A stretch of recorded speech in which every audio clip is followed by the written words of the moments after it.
All right. Feels like a good starting place. Feel good about jumping in here? Yeah. All right. Welcome everyone to our second Community Connects event here. This originated as a collaboration of many different organizations that came together after George Floyd's passing and kind of the national uprising that took place. And we all had this common interest in addressing that need and recognizing that we all have different things to offer in that collaboration. And so it's a really unique opportunity for such different parts of our state to engage in the same conversation and the same dialogue. So with that, I'm going to pass it off to Alice and thank her for being such a wonderful host to these conversations and really leading the way here. Thank you, Taylor. Can you hear me? Yes, good. Okay. Hi, everybody. Welcome. Thank you all for joining us here in our second event in our three-part series on stolen land, stolen labor, and stolen lives. If this is your first time joining us, it is a panel discussion on stolen land and the idea of stolen labor. Sorry, I get mixed up with them all the time. But first, I wanted to start with a land acknowledgement. I'd like to recognize and thank the Dena'ina Athabascan people for their stewardship of these lands here in Anchorage and beyond, really. And I know that you all are tuning in from different parts of the state, so I encourage you to think about the Indigenous peoples of your area and think about how you are uplifting their voices and their ideas in your everyday work, maybe in your personal life, in your work, in your career, but it's an important thing to remember on whose land we're on. And right now it's berry picking season, so please think about that while you're out gathering berries or hunting or whatever. It's an important part of who we are. And so I wanted to share my screen to kind of go over what we're doing here today, kind of go over a schedule of events. So let me see if I can do this again. Share screen. Okay. Let's see. So here is us. This is what we're doing here today. We're speaking about stolen labor. Here are some of the organizations that have combined forces to make these events possible. APU, Anchorage Chamber of Commerce, Alaska Black Caucus, Campfire Alaska, Anchorage Public Library, Keys to Life, the Municipality, Alaska Native Village Corporation Association, and Coffee and Quaq. Our speakers today are Wang, Jean Pollard, and Warren Jones. Thank you to those three speakers for providing your time to speak to this stolen labor. So what we will do is we'll go through a series of questions that we've provided for our speakers. And so that will go for maybe about an hour or so.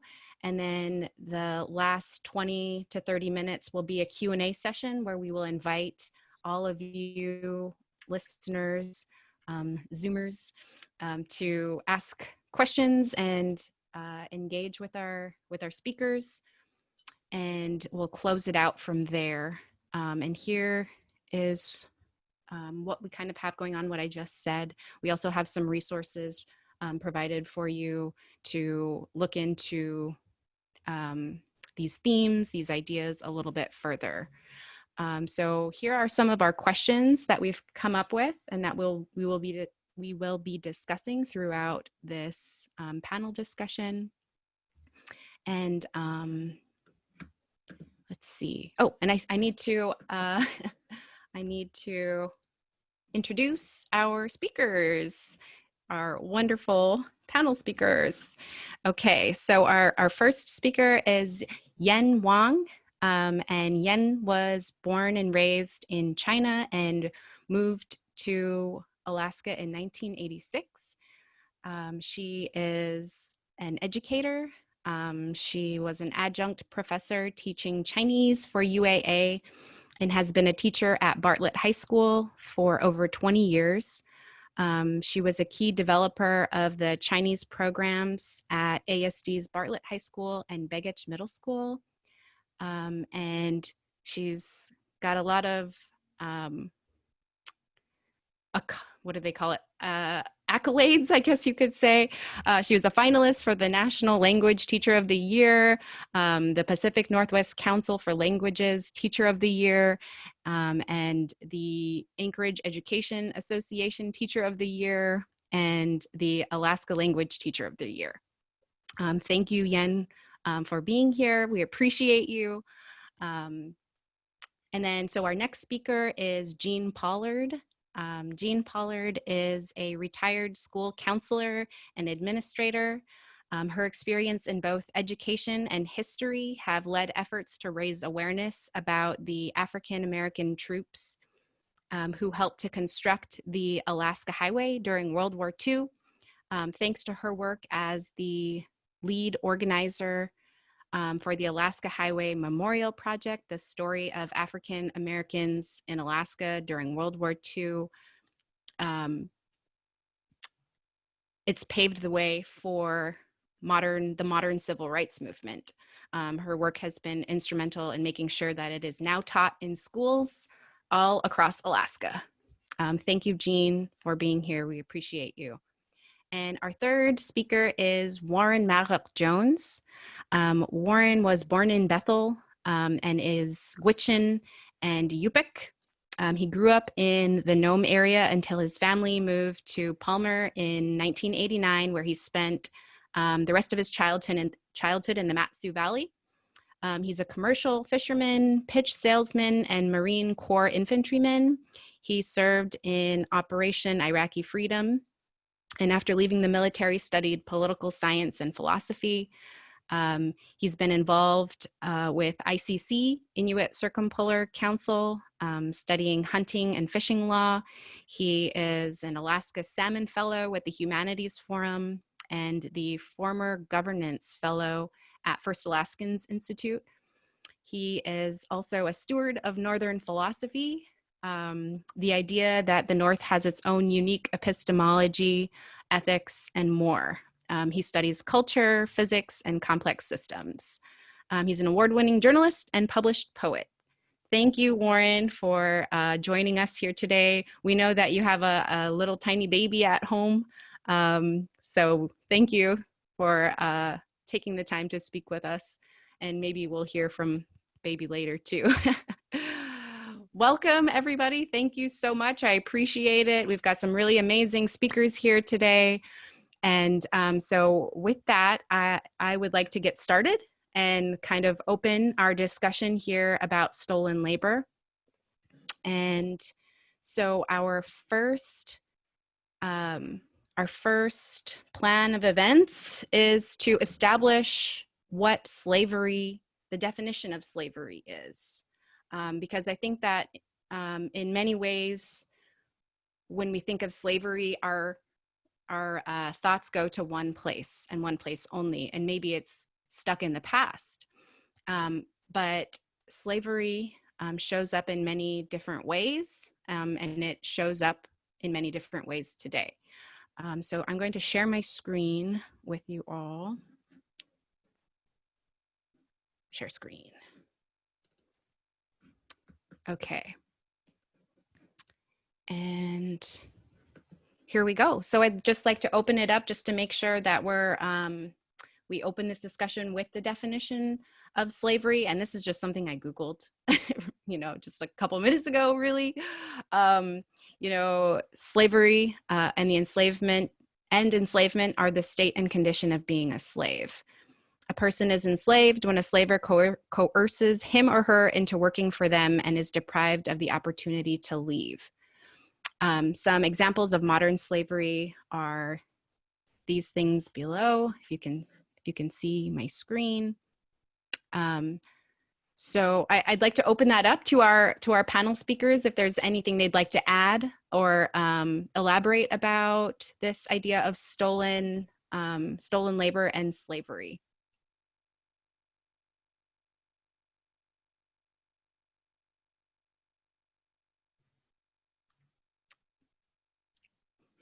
Okay, well, we can just move right along then.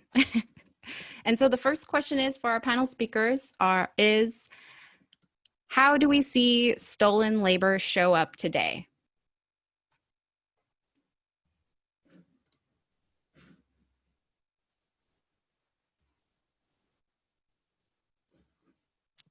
Hi.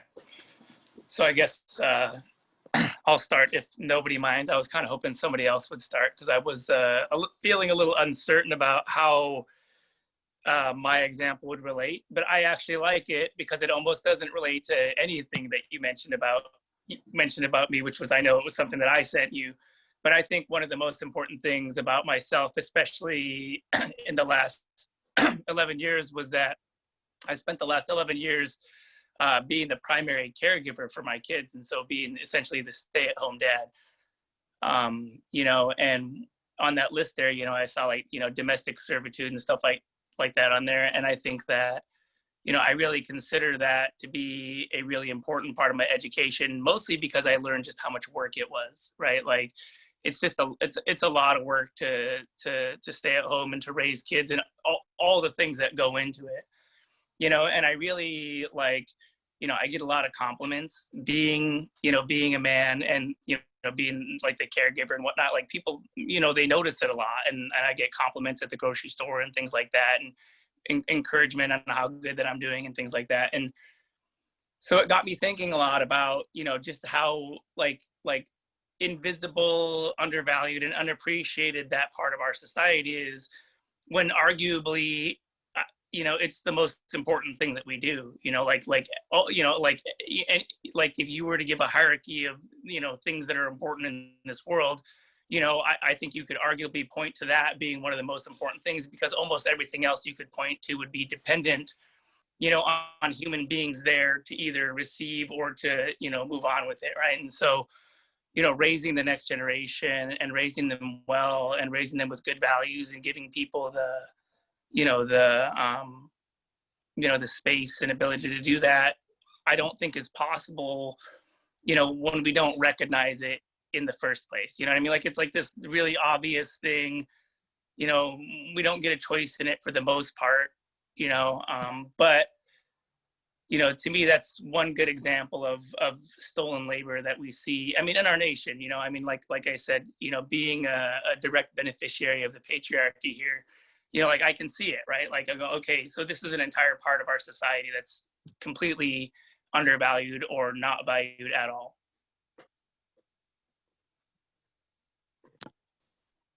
Thank you, Warren. That's an interesting take, about this idea of stolen labor. The question again was, how do we see stolen labor show up today?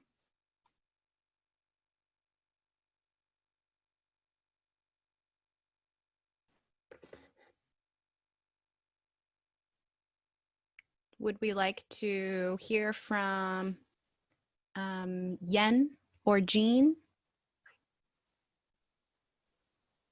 So when I was approached about this, I was thinking about the workers that we recruited to work in Alaska canneries and in the 1800s, right? And then the railroad workers. So Alice, you want us to look back now, like how the stolen labors work? I mean, now, like currently? Yes. Well, I think like Warren said, the domestic servitudes, like maybe not particularly here, but there are places that with the families that are very well to do, and they will hire domestic workers to work for them. Some of them are not from here, you know. Once they arrive in the place, I remember it happened some time ago. So this person came here to work as a nanny for this family, but her passport was taken away. Her, I mean, she has no negotiation for her wages. Whatever she gets is the employer decide, you know, this is the amount you're going to get. You cannot leave because we sponsored you to come here, and that's it. So that's my take on that. Thank you, Yen. I think that maybe we didn't get quite connected with Jean. I don't see her name. Yeah, up here. I don't see her as well. Shucks. Okay. Well, hopefully we can get that figured out soon. But we can move on to our next question. So I'm going to share my screen again. And so the next question is, what are some major historical events in relation to stolen labor?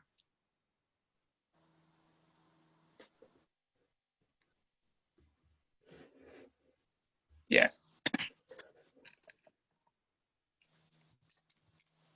I'm sorry, I thought somebody else was going to start talking. I don't just want to talk over somebody again.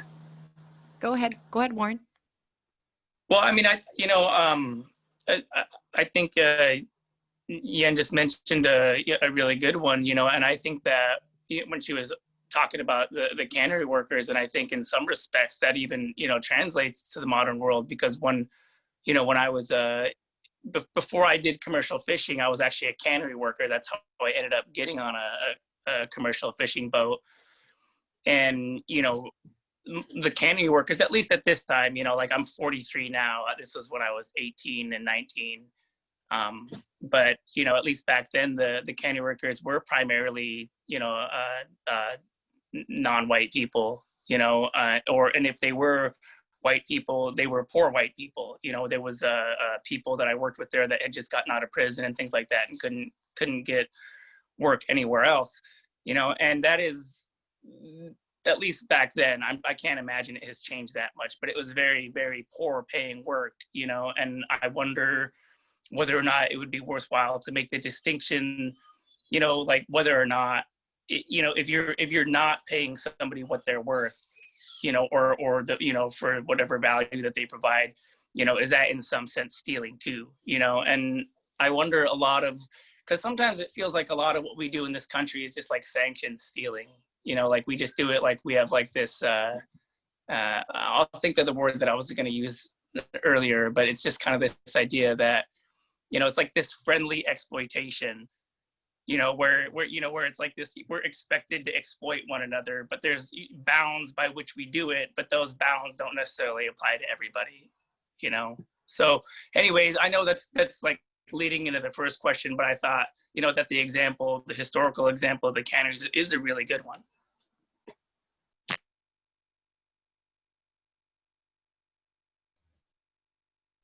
I think that a good example of that too is I spoke with Dr. Sven Hawkinson from Kodiak, and he had spoken about how Russians had enslaved the native people in Kodiak to hunt sea otters, and they did so to a point where they weren't even able to hunt food for their families throughout that time because they're just hunting sea otters, and so they didn't have any food throughout the winter. And that's just something that I'm learning about now as a young adult, you know, and you don't learn about that in school. But Yen, would you like to have a chance to reply to what are some major historical events in relation to stolen labor? Yeah, So actually I have, I have created a PowerPoint presentation and with some slides, pictures and things to kind of share with everybody about what my understanding of the stolen labor is from just one particular point and Yes, at a please. particular point of time. So, and that kind of addressed, I think, most of the questions that you were going to talk about later. If, I don't know, if you don't mind, I can try to share that with you, and then Please. maybe we can talk about this later, huh? Okay, let me see if this will work.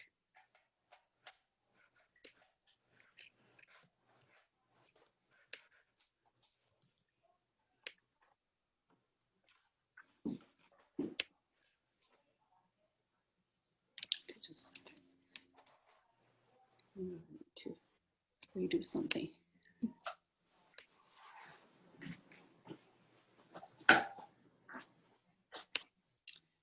So can everybody see my screen? Okay, sorry, somehow it didn't go. Okay, so actually, when Lo talked to me about this, and so my focus was immediately to this, my museum tour to the Anchorage Museum last fall. Through the museum, we saw, the Alaska section, and then part of that, we saw this machine and about the cannery workers. And I remember when I was going to school in Alaska Pacific University, one of my professors mentioned that they were Chinese workers, cannery workers in Alaska in the 1800s. And at that moment, my focus was to study and then not even thinking about this. But this project gave me a wonderful opportunity to look through and see, to kind of do some reading and research and find out what's more about this, right? So, right, okay. So,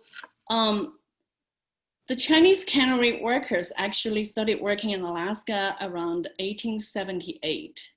And their job usually involves sorting and butchering and sliming and packing and adjusting the fish amount. And they also made cans out of tins by hand by the Chinese laborers at that time. So the payment for the same work in the canneries were based on the workers' ethnicity. I don't know if that have changed, like when Warren worked on the canneries, was the pay the same for everybody? But at that time, if you are from the Scandinavian countries and you are the white crew, you get paid the highest. Then the second layer will be the Italian and the Greek workers, the fishermen, right? Then the Chinese, later on after the Chinese were prohibited from working, the Japanese and Filipinos came along and they were paid the least. So in the canneries, the bunkhouses, the mess halls and the bathhouses and the work assignments were actually segregated by ethnicity. So they were also segregated in their transportation to and from the canneries as well. So the white crews will be traveling in the first class cabins, while the minority crews were placed in the overcrowded steerage with minimum food, water, and poor sanitation facilities. So that's what I found. And this is the Alaska salmon can label from that time. And then take a look at this machine. So I actually saw this machine in our museum. So the nickname for this machine is the iron chink. The reason they call this the iron chink is because the Chinese laborers were able to butcher about 2,000 fish in a 10-hour workday. So when they later on, so the machine was invented by Edwin Smith in 1870, but they did not put it in use until 1903. So you can see in the poster when they are advertising for this machine, and it's got the derogatory terms for the Chinese workers for that. And actually I have a quick video. I don't know if I can, maybe I'll just quickly show a little bit of this. So this is how can you see the video? That's how it works.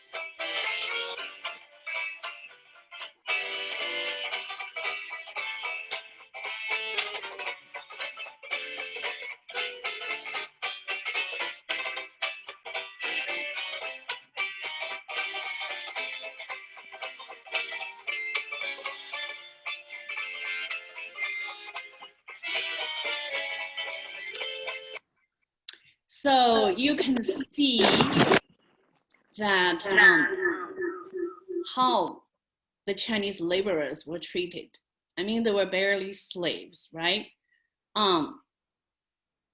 Then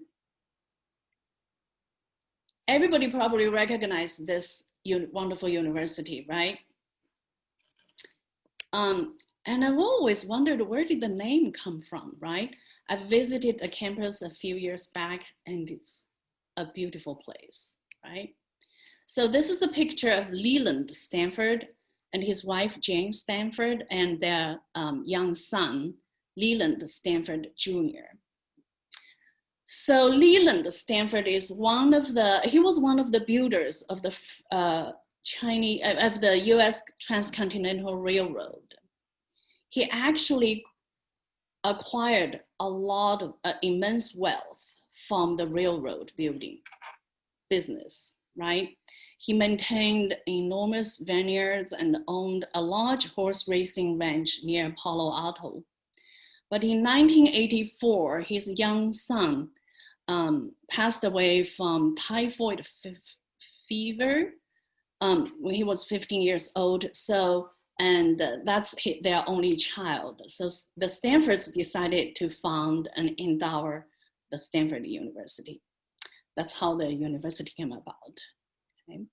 And by the way, the research I have done when I was looking through materials, actually, a lot of the information are from the, they did a railroad, transcontinental railroad project at Stanford University that actually they spent several years doing this research work about the Chinese workers during that construction of the railroad. So according to the Stanford University professor, Gordon Chan, he says, without the Chinese migrants, the transcontinental railroad would not have been possible. And he argued this point in his new book. So the book title is The Chinese and the Iron Road, Building the Transcontinental Railroad. So they estimated about 15,000 to 20,000 Chinese migrants worked on the Central Pacific Railroad between 1863 to 1869. And the work building the railroad was hard and dangerous. They faced danger from nature because in the cold winters, you will have heavy snowstorms, and there will be stories about the entrance to the tunnels will be covered. They'll have to dig through the tunnels to get in there to work. And avalanches happens pretty regularly. People will be buried in the snow. They won't be able to get them out until the next spring when the snow melts to find the bodies. And hundreds of them also died from explosions because they used some very dangerous explosives to get the granite mountain, because one section of it was really difficult to work with. So they have to use some powerful dynamites to make it, to get through the road and to dig the tunnels. So, and many of them died of accidents and disease. And another part of this research I found is about 2/3 of the railroad workers were Chinese laborers. And this is a artistic picture of to showing how it's done, right? The workers in the baskets were actually lowered from the top, so they can come to the middle of the mountain, drill holes or dig holes, or somehow there's no drill at that time, to put in the explosive in there, light it up, and they would have to quickly be pulled out off of the mountain before the explosion happens. So that was very dangerous work.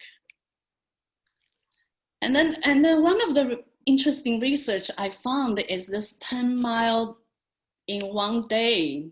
So this actually happened on April 28th. There's there are four rich person that started this project, right? So one of them is Charles Croker. He's from the Central Pacific. And he made a wager of $10,000 with Thomas Durant from the Union Pacific, and that his workers were capable of doing what seemed impossible. He said, we can lay 10 miles of track in one day. So on that day, a squad of 8 Irish rail handlers and an army, about 4,000 Chinese workers. They laid 10 miles I don't see my 56 pictures feet. there, but I'm on the website now. Oh, you're watching the website? I don't know. Are you talking to me? Sorry. No, I muted them. I just think it was someone who unmuted. Oh, okay. Sorry. So, they worked from 5 a.m. to 7 p.m. So this 14-hour workday, by the time they finished, that they got somebody over there. So Crocker related that an army officer witnessing the advance and said, I never saw such an organization as that. It was just like an army marching over the ground and leaving the track behind them. So it was just a wonderful thing. And then you have, till this day, I think you can find the markers at this place. The names of the 8 Irish workers were recorded by the railroad. They were taken to Sacramento to be cheered in a parade. Their wagon filled with flowers thrown by women and children, but none of the Chinese workers' names were ever recorded, or nor were they present in the parade. Okay, that's stolen labor right there. I mean, it's glory and whatever. Other people can take it, not the Chinese. So you can see from this slides, okay, the payment for a Chinese worker is about $26 per month for a 6-day work week.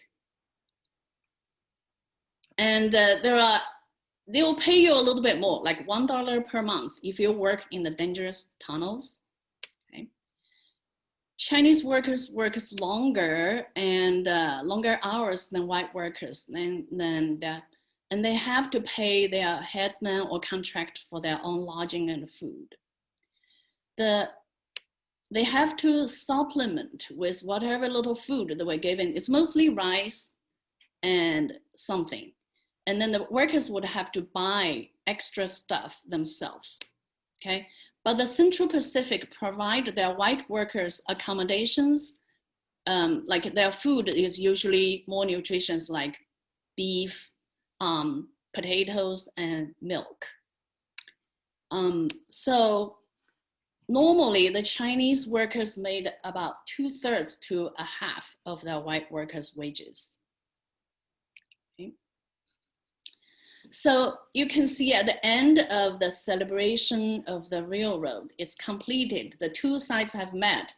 I think Leland, Stanford, hammered into the last golden spike at the end. And this is a big celebration picture, and you cannot find a Chinese worker present at this wonderful celebration.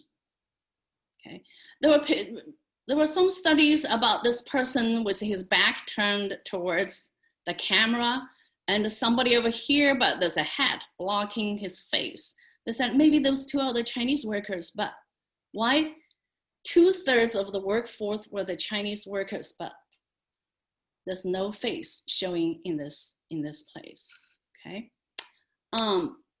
So, I mean,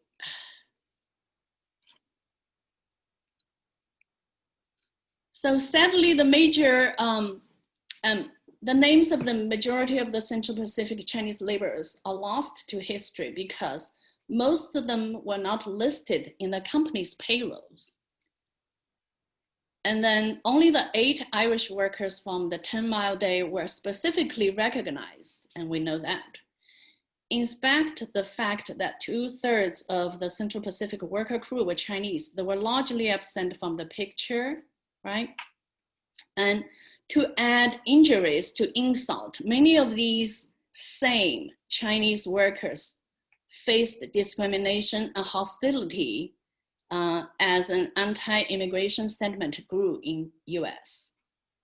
Less than 20 years after completion of the Transcontinental Railroad, Congress passed the Chinese Exclusion Act of 1882, which effectively barred immigrants from China until 1943.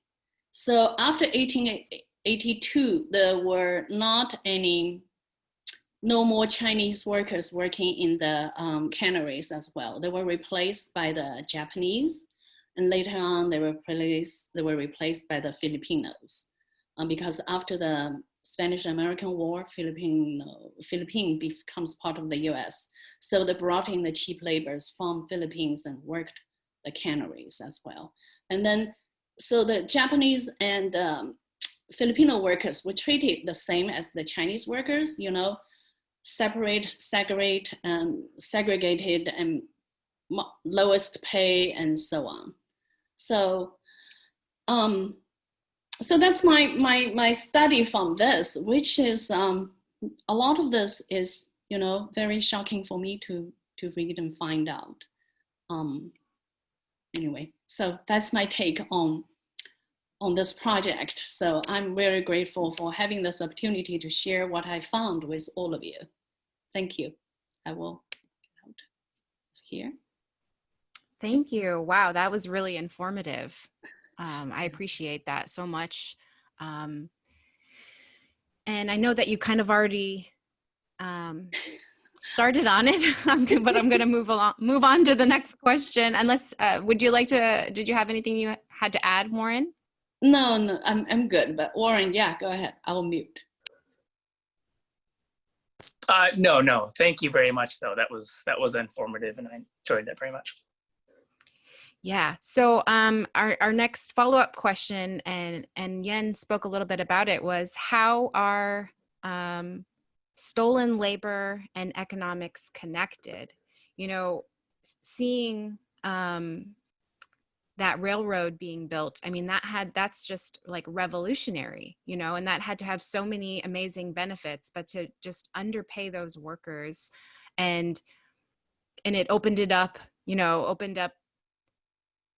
goods to be moved from one place to another. And, you know, it blows my mind that could happen. You know what I mean? So I'm going to share my screen to highlight the question here.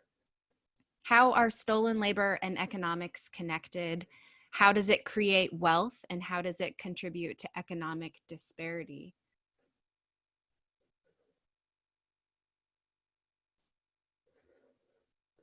Yeah, you know, I mean, I think the connection, it is fairly obvious, you know, but I think that one of the things that isn't so obvious to people is just how much those things kind of add up over time. You know, I think that, you know, I mentioned that kind of culturally, I would argue that America has a culture of exploitation, and it has had that culture of exploitation, you know, since the beginning. You know, and kind of characterizing it as a friendly exploitation to me is recognizing that I don't think that, you know, American culture only tries to exploit one group of people, because it seems pretty clear that, you know, Americans try to exploit each other, you know, throughout all, you know, different parts of society, but that takes on different dimensions when one group can't adequately, you know, protect themselves from that exploitation, or they're in no position, you know, to argue with it. Can you hear me? Yes. Hello? My name is not in there, I see. I'm sorry, are you Jean? This is Jean Alice. I was on another Zoom, and I just had to stop to move over here. That's what happened. Oh, okay, thank you. Welcome, Jean. Huh? Welcome, welcome. Thank you so much for coming in and speaking with us today. I appreciate you so much. We had a little, I didn't know if we had a hiccup or something, but we couldn't see you and you weren't on the call, so we were a little bit worried. But thank you, welcome. This is Jean Pollard, our third speaker. I just talked to Lo, and it was like I got overbooked with 2 Zooms going on. So I just had to tell the other one, now I'm switching over. Okay, thank you, Lo, for getting Jean connected. Yay! Thank you. So Jean, Yan had just given us a good overview of the Chinese and their participation in the building of the railroad. And I was hoping that maybe you could tie in the African-American experience with the Alaska Highway. Oh, okay. So it's not, so instead of the stolen labor, that's what they were doing. Yes. Oh, okay, but okay.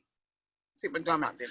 Okay, so with the Alaska Highway, it was a situation where this has been 1942, and there, what happened was because of the bombing of Pearl Harbor, they had to send, trying to get the troops up to Alaska. And what happened was they ended up sending 4,000 Black soldiers up in 1942 up near Fairbanks, and they sent 7,000 white soldiers to Canada.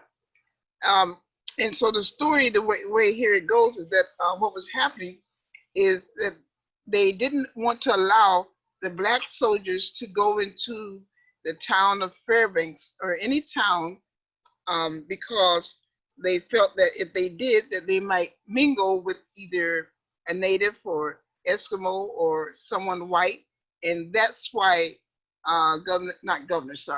General Buckner, he said he decided then to make them sleep in tents 75 degrees below zero. Now you know how cold that could be for sure. And then some of them had to get up and make Quonset huts with heat for the white officers.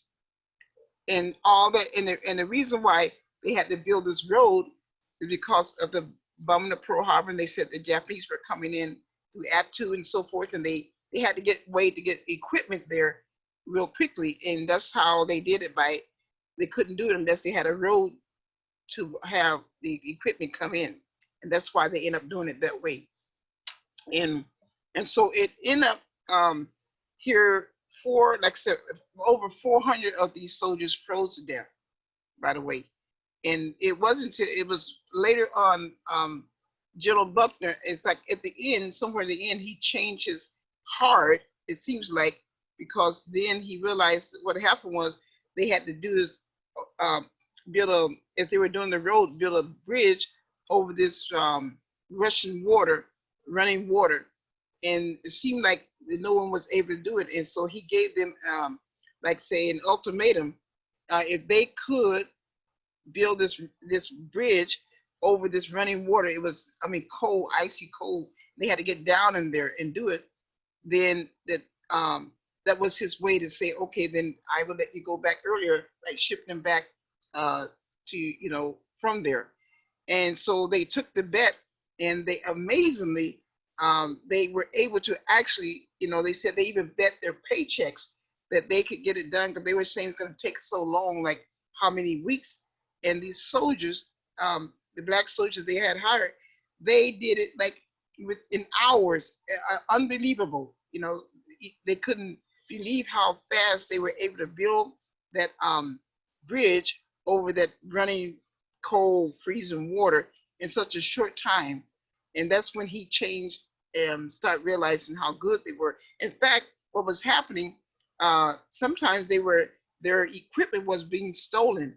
Like when they got, any of the equipment come in, and what they end up doing, part of that 1,500 miles, that's another thing, is that they end up doing a lot of that work with pickaxes and with shovels. That, instead of, because their bulldozers were being stolen at the time.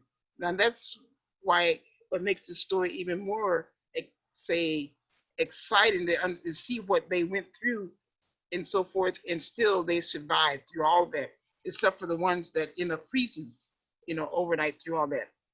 And so, and basically then, the other thing that happened is because of what those soldiers did, then in 1942, then President Truman decided that it was so amazing that then he decided from then on that he would change everything about the Army to where all of a sudden then the black soldiers and white soldiers could work together. You know, what wouldn't be any more of this Jim Crow or separation. And so he's the one that then decided from then on, all military would be together. There would be no more separation. And that's how they didn't get any awards or anything. And that's why in reality, when I started finding out this history, this is why I have put a lot of time in wanting to honor them and recognize them, because of the fact they were not recognized. It was deliberately hidden on purpose. And in fact, say it was deliberately hidden because they actually said that this would be hidden forever. Nobody would ever know that it was the black soldiers who built the actual Alaska Highway. And that's why there are two men that I only found, found one. One of the people on the board with me, we had put out to find these soldiers, and one of a granddaughter of his contacted us, and she said, my grandfather is still alive, and he was very much alive. He was living in Virginia, and they told me to leave and go ahead, take off and go looking and find him, and I did. And so I got a chance to interview with him, and he's the one actually that helped us to get a bill passed into a law so that we can get this into the school, because we knew that they would never use it in any school if it was not a law attached to it. They just, let it go. And what happened was, so he then had, when we were calling in to the legislators to explain to them why this history was important, this is Alaska history. And they did the work, and many of them, of course, died because of the hardship they went through. But we felt this is Alaska history and it should be known. And so what happened at first, the legislators did not, they said they'd been there about 40 years plus living in Juneau, and they had never heard this story. And I said, that's because it's been deliberately hidden on purpose. And the way we got the bill passed for that is the one man, Mr. Larkins, that I had flown down to meet and get information from him when we were going to go through with the legislators to get this bill passed. He was one of the ones that called in, and what happened was his daughter called in and said, my dad, he's here, and he wants to speak to you and let you know what he went through. And he got on the phone. He said, my name is Reginald Beverly, and I was 26 when I went up to Alaska in 1942 to help build the highway. And then he said, today I am 102 years old. And that's when they said, wow, we cannot let this man die and not realize the impact that he had on, building the Alaska Highway. We've got to pass the bill. And sure enough, they did. So they made every year on October the 25th, Alaska Highway Day in honor of those soldiers. And he was, it's amazing. It was just amazing that he was still alive. And what happened, he ended up dying like about 3 weeks after Governor Walker signed it into law. And before he died, he said that history had finally found them. And all those years, he said that they tried to get credit and be recognized for what they had done. It was totally ignored. Well, like I said, it was on purpose. And his daughters called to let me know that their father had just passed. And they said, but he was so, even though he knew he was not going to live much longer, but he was so happy to finally feel that they finally got some recognition. And that's what this whole project with the team and so forth that we went out, and to find some of them.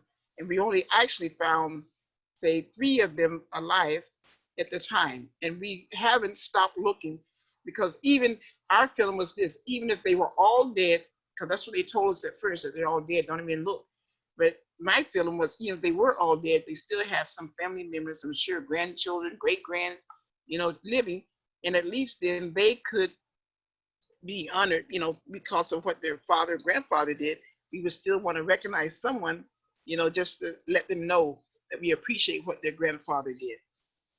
And that's why, and then, and the funny thing, I guess, was like when they told us at first that we were told that they would not have a day to recognize them or anything like that at first. And I said, well, wait a minute. You have a day on the calendar for groundhogs, and you're telling us you're going to put groundhogs over human beings, and so forth. And even if there were a lot of groundhogs around, well, first thing in February, I said, are you sure really think they would see their shadow? And yet you're going to honor the groundhog. I mean, in a way, not honor them, but you know what I mean. Every year, Groundhog Day, February. And when they thought about that, then they decided, you're right. They said, plus he's 102 years old. And that's how we end up getting the bill passed. And now it's the law. And now we are working, well, not now, but before the virus, then each time they had in service, we would go in and teach this history to the history teachers about what really happened during that time. And that's where we are now. And we're just looking for more soldiers to pop up. I mean, most of them are dead. Most of them are in their hundreds, but we don't give up. We're still looking. Okay? Wow. Thank you so much for sharing that. That was really informative. Wow. Oh, you're welcome. I wanted to leave this question open to you as well. We had spoken about it just right before you had gotten on, but how do we see stolen labor show up today? When I did some research, I was thinking about that, about stolen labor. Well, what I found is what there was, I don't really know the individual, but when I was doing some reading and checking, some lady, her name is Violet Johnson. I don't know if you heard of her. I had not until I started doing some research, but that well, her thing was for stolen labor. What she was referring to is she said she was speaking. She had spoken to a crowd of over 100 people, and there were some women that were holding up signs. And her thing was that she calls it where, how they're saying Black Lives Matter. Well, she had come up with the term MMIW, and what she was referring to, she called it missing and murdered Indigenous women, and therefore they weren't able to. They were being kidnapped, Black women, Indigenous women, and they said that's taking labor away from them. This is how she was referring to it, and she was talking about it, and that she said that the first thing she mentions also that this nation was built on stolen labor, which we know that, like from even the slave trade, we know that. And so, and she said, but then not only that, but some were being kidnapped and taken to do labor. And this is what when I was doing some research, finding this out.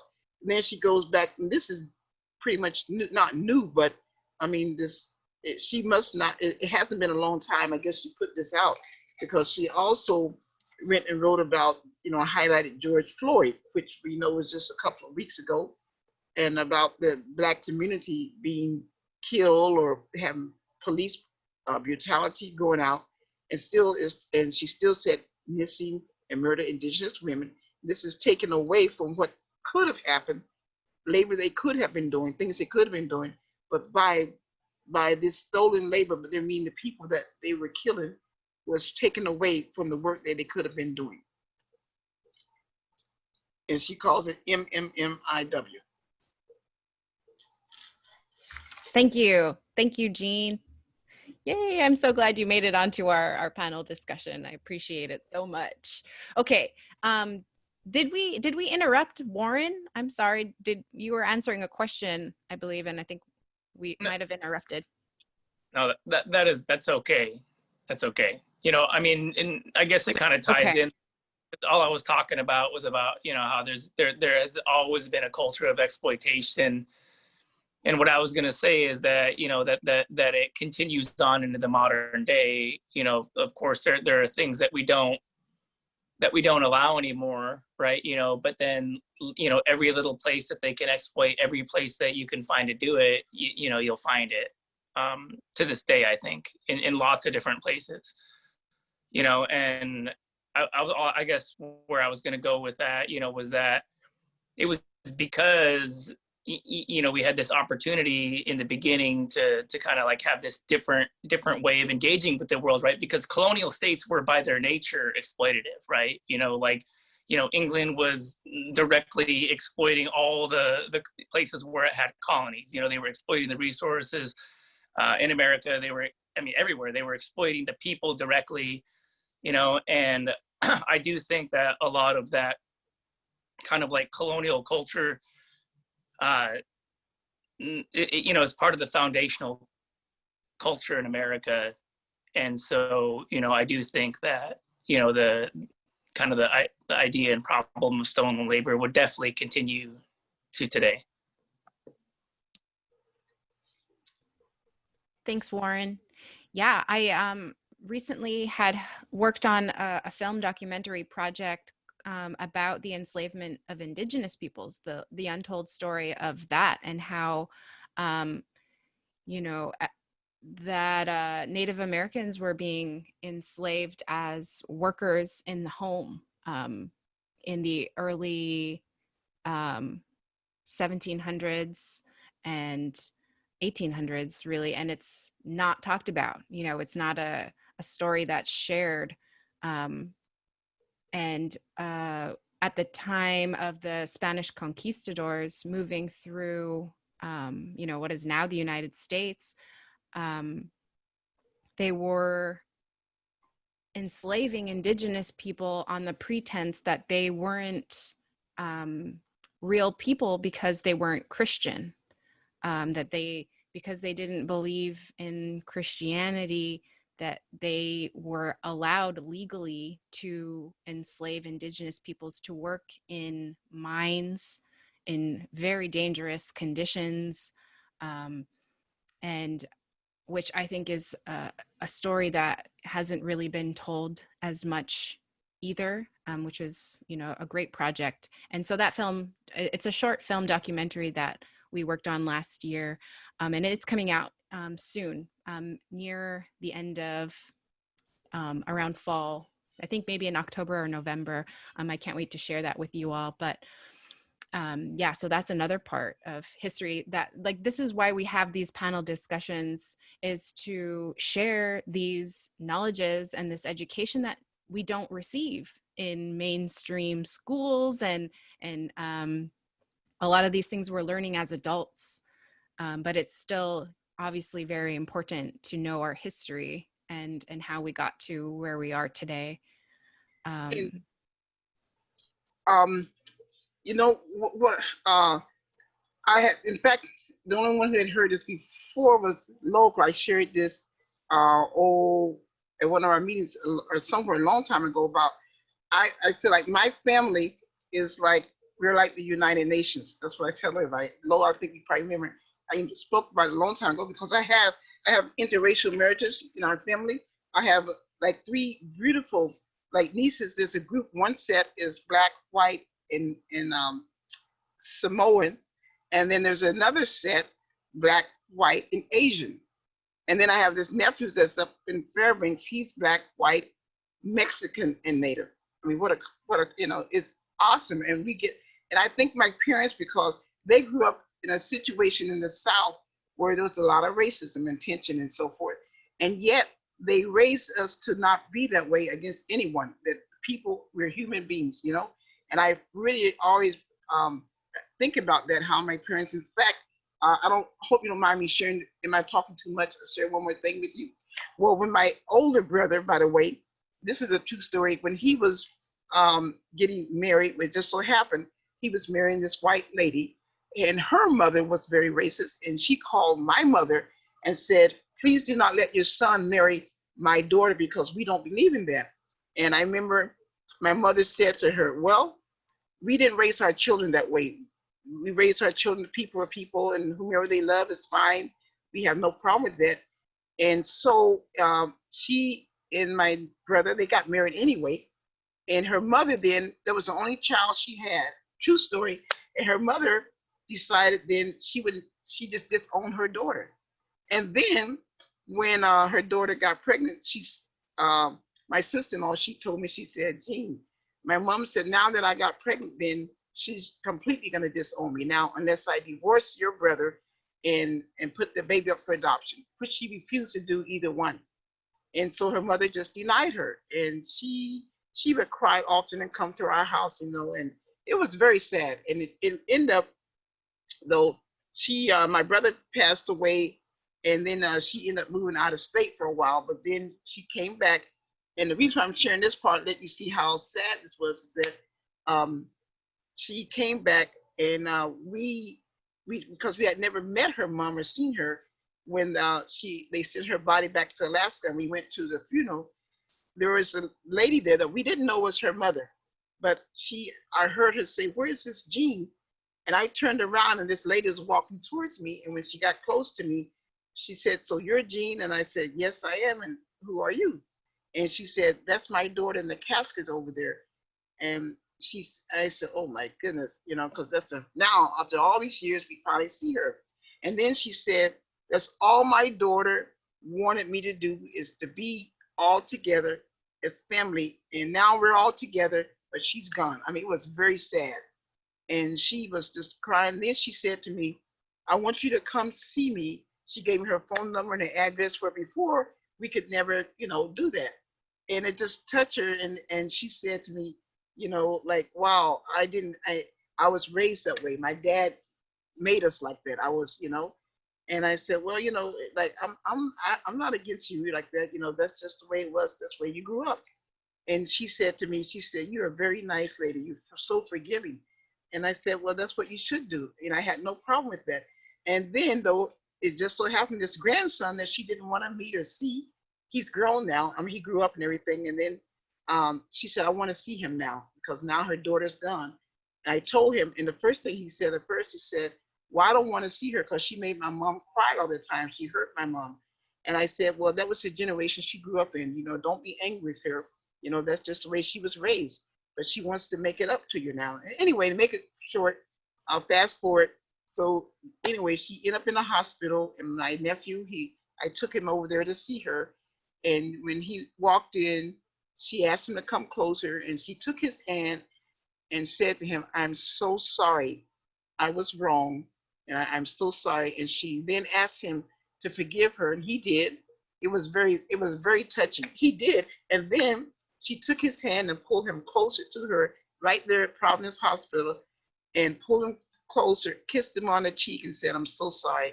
I do love you. He said, I love you too, Grandma. And then she died. She was gone. That should be a book. That should be a movie. It's a true story in our family. But some people are just like that, you know. But I'm glad my parents didn't raise us that way. So that's why I said we had this United Nations in our family. Awesome. Wonderful. Yep.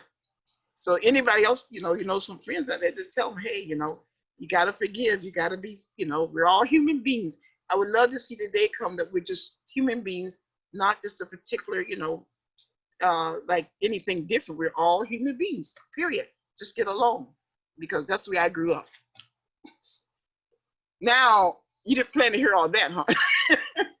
That should be a movie. I agree. I would watch that movie. Yeah. It'd be a tearjerker. Oh yeah. I got some beautiful nieces and nephews. Awesome, wonderful kids. I wanted to also make a quick comment about, as it relates to stolen labor, is prison work. We haven't really spoken about that. And thank you, Jocasta, for messaging me to remember to bring that up. That is very relevant for this conversation. Would anybody like to speak to how stolen labor shows up in relation to prison work?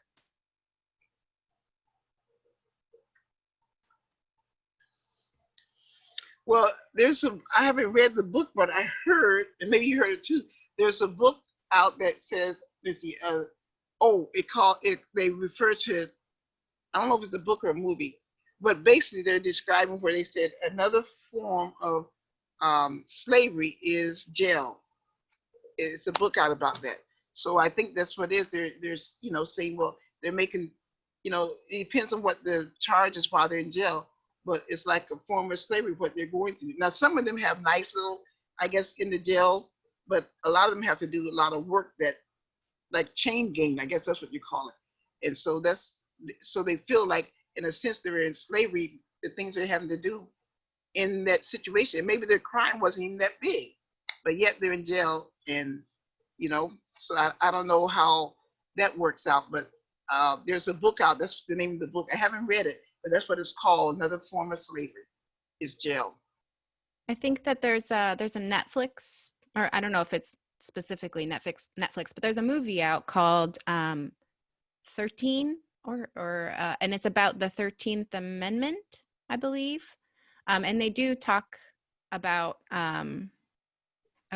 Would anybody else like to elaborate on that?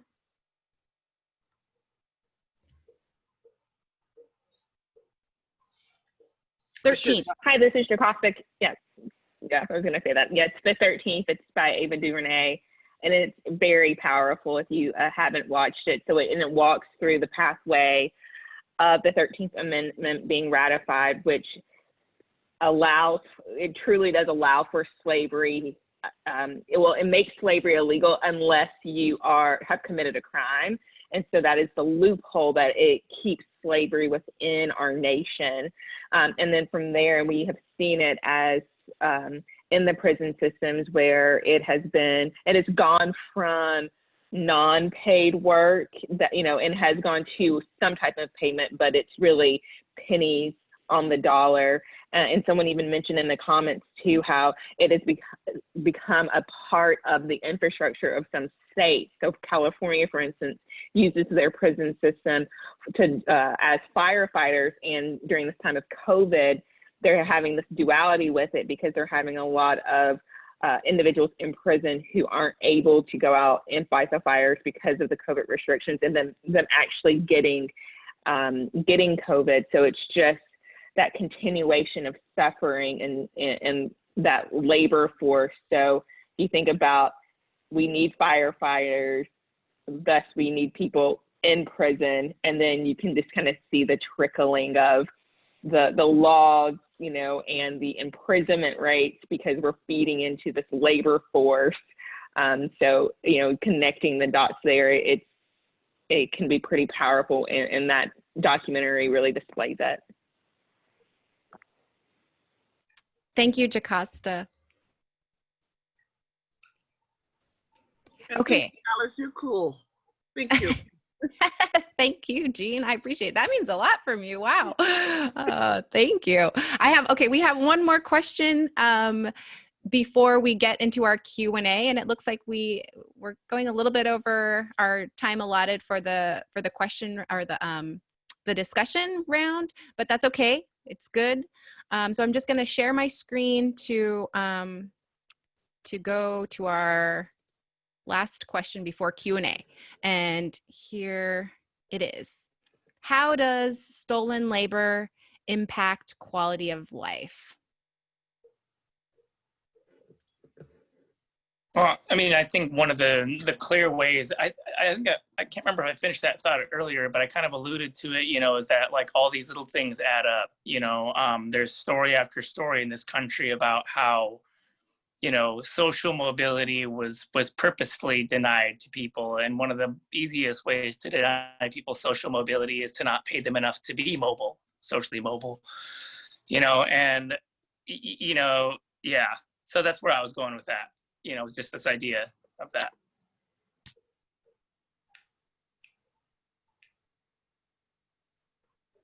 Yen, would you like to respond to how does stolen labor impact quality of life? I think Yen disconnected, I thought I saw. Oh, yeah, I was unmuted. Can you hear me? Yes. Okay. Yeah. Stolen labor, if you worked so hard, like 12, 14-hour days, and you only get paid this little bit. And plus, because your ethnicity or your origin of a country or whatever your color makes it because you are this, and therefore we're going to pay you less because you are not as good of a human being or not, like you were talking about, because they were not considered equal. Not just, maybe religion is one of the reasons that they can treat you badly, but skin color and everything counts, you know. In this case, if you are not the same as us, we're going to just pay you less.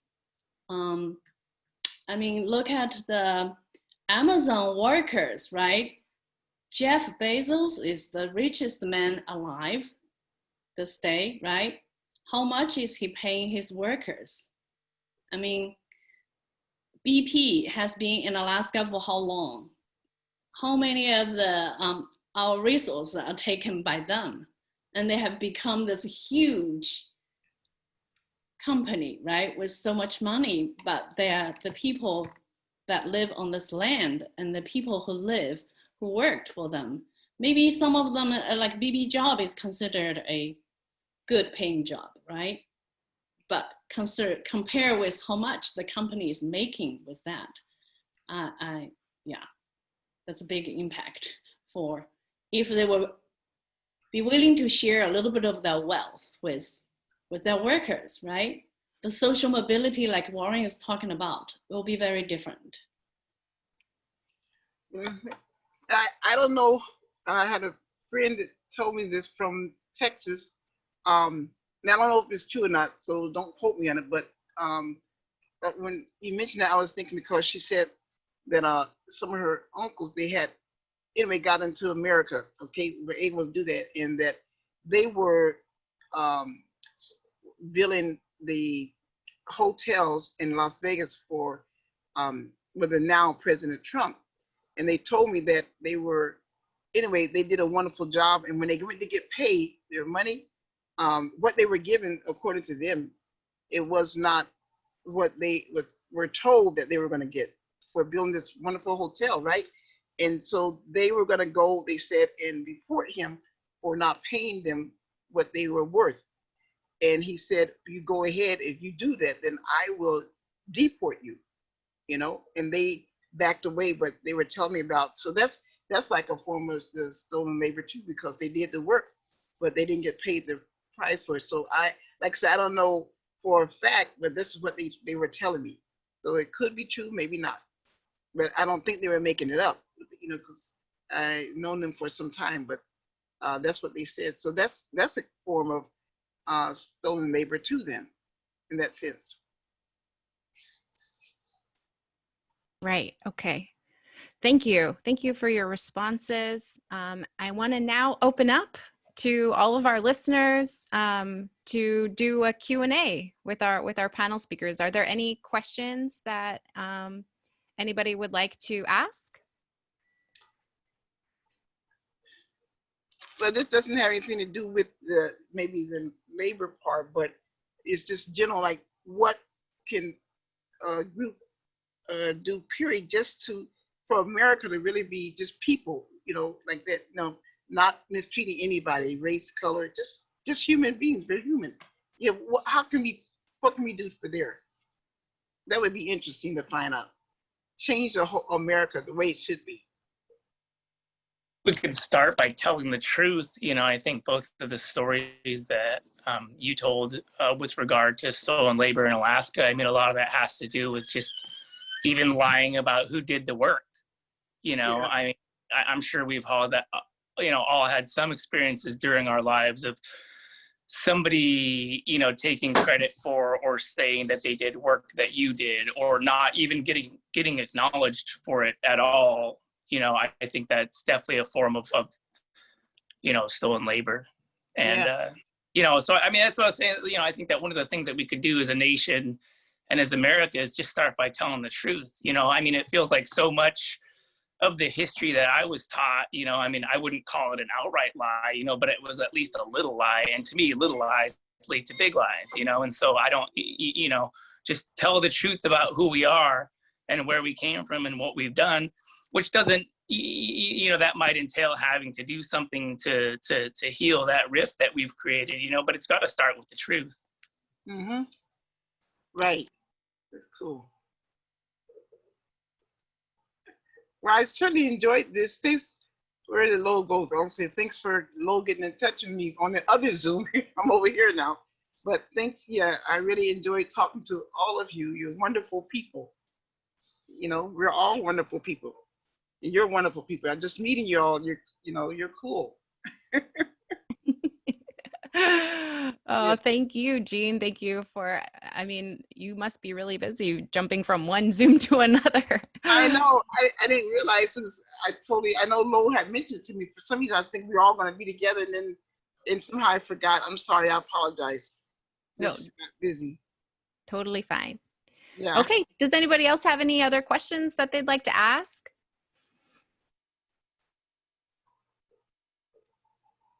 Any comments, any reflections, anything that you've learned from the past hour and 20 minutes that you'd like to share?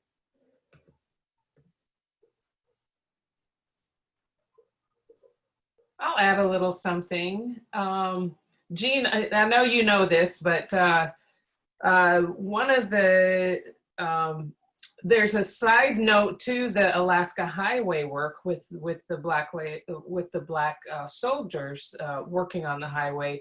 Was that my uncle was part of a company of black soldiers that actually did the telegraph line that also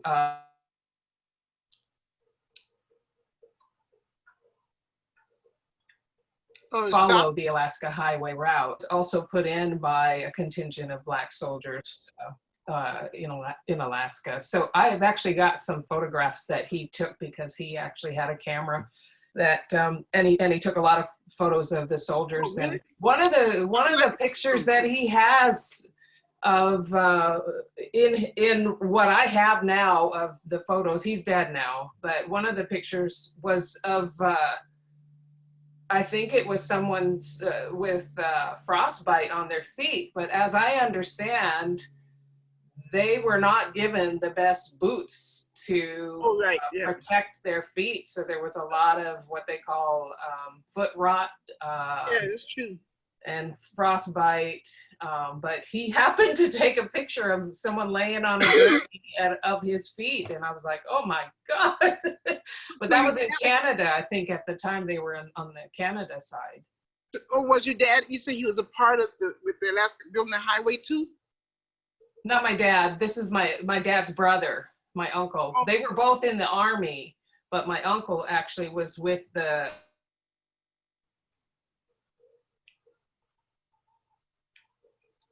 Signal Corps that brought in that followed the route of the highway. Your uncle's still alive?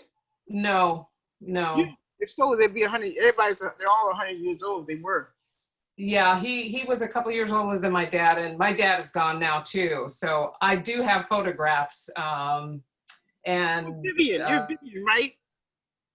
Vivian, I think I know you. In the things that my father gave me, yeah. So one of the, I have a friend. Okay, I would say email his name.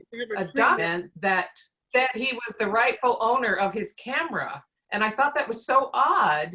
But then I think that he had to prove, he had to have something that said, he didn't steal this camera, and I thought that was just the oddest thing, But back then, what was his name?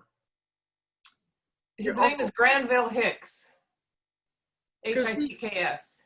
I have a friend that she can, if you give me like his name and so forth, she can do some tracing and stuff and find all of this other information out. That's how she helped us find some other soldiers. But she lives in South Carolina. But her father, he was the officer. Actually, he was the white officer over the all-black 93rd Regiment. And do you know which regiment your uncle was in? I actually have his military record. So I have that information. Because he also was in the Korean War, the Pan-African War. He actually had a Belgian girlfriend at one time. So I have love letters between him and the girlfriend.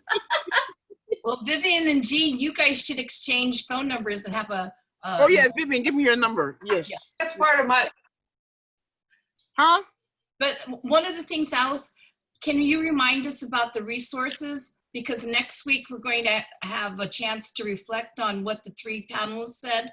And then maybe if we had a chance to go through some of those resources and then carry on the discussion. Yeah, okay, so that's a good reminder. So what we wanted to do with these panel discussions was to have a very informative and educational discussion, and then a week later, so a week from today, we'd like to get you all back on board. I'm back on Zoom to have a reflection discussion so that you have time to kind of digest the material, digest everything that we talked about, and to come back next week sharing maybe what you've learned, how you're feeling, what are you unlearning, just a very interactive and safe space to share how you're feeling. So next week at the same time, we will have another reflection discussion about stolen labor.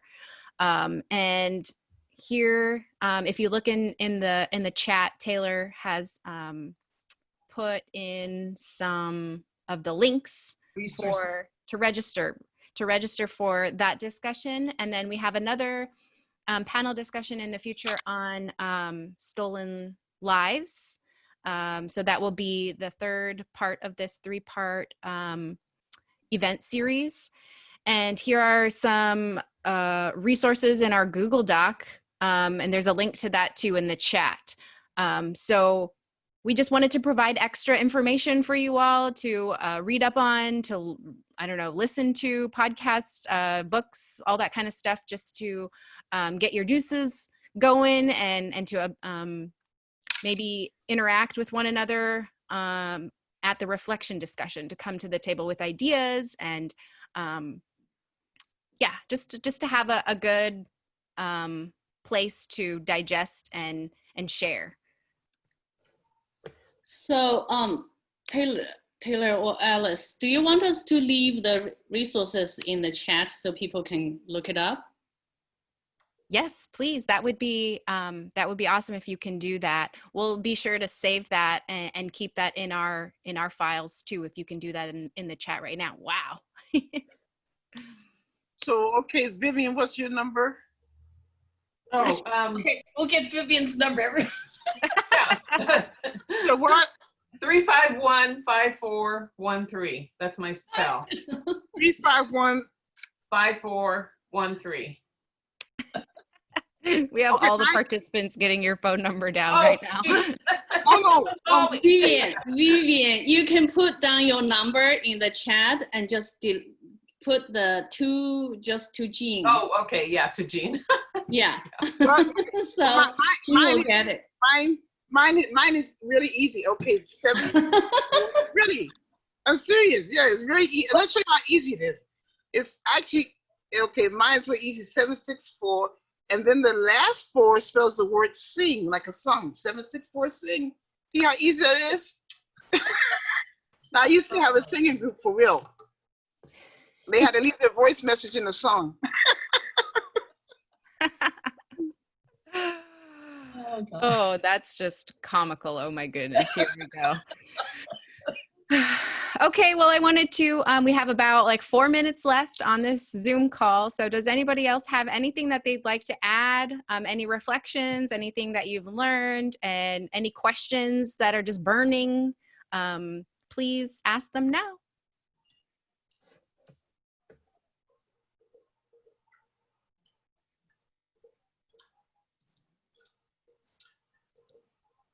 Okay, hearing none. Okay, well, thank you so much to our speakers here today. I appreciate you so much. That was a really, really informational discussion that we had. I learned a lot in just an hour and a half. And so thank you all so much for joining us here today, to be part of the discussion, to share what you've learned. And thank you, Yen, for that amazing presentation. Holy cow, we even got to watch some video that you had. That was really, really cool to see. Thank you, Warren. I know that you have a baby at home and you're busy. And thank you, Jean, for jumping from one Zoom to another just to be with us here today. Thank you all so much. And we hope to see you all at the reflection discussion next week. And Who's then Taylor? I'm sorry? Who's Taylor? It's Taylor. It came up saying Taylor. Who's that? Hello, I'm Taylor. Oh, that's you. Oh, Hi. I saw his name popping up and stuff. Oh, oh, hi, Taylor.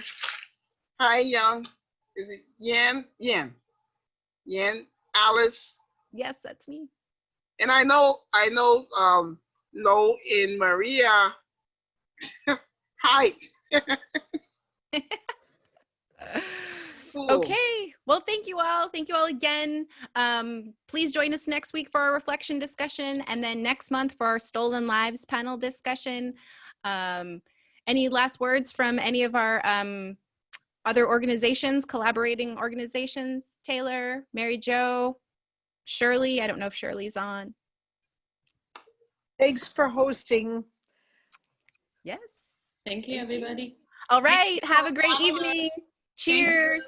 Bye, you. all. Bye. Bye.